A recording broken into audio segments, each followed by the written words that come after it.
അടുത്തത് അസറ്റിൻ്റെ നോക്കണം. Bank account അസറ്റാണത്. 1,70,500 minus 92,000 കുറക്കുക.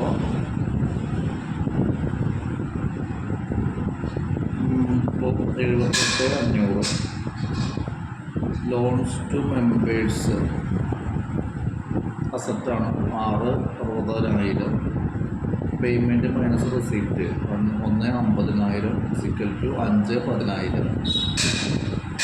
ഇനി അഡ്വാൻസ് ഡ്യൂ ടു അത് അസറ്റാണ് 7,000 minus 4,000 = 3,000.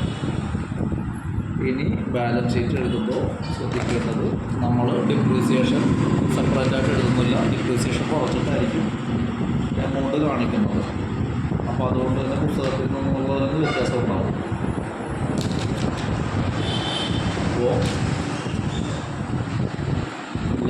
Balance sheet, liabilities, amount, assets, amount. അപ്പോൾ share capital 2,00,000,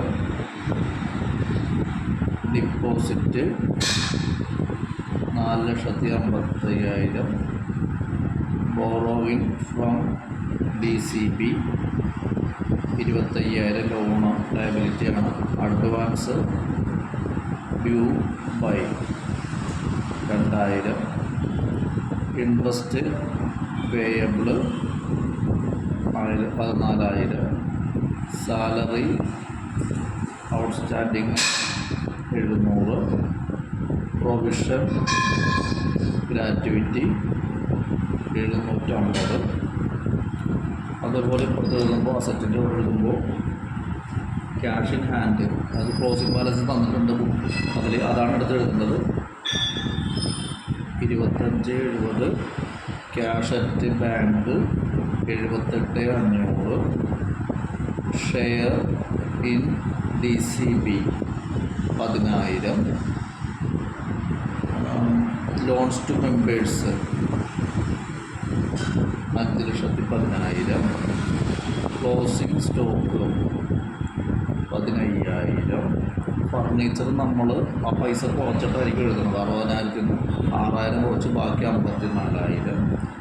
advance due to 3,000, interest payable 16,000. Total കൂട്ടുമ്പോൾ നമുക്ക് 83,970. ഇവിടെ നെറ്റ് പ്രോഫിറ്റ് ഉണ്ട്. നെറ്റ് പ്രോഫിറ്റ് 141,62 83,970 കിട്ടണം.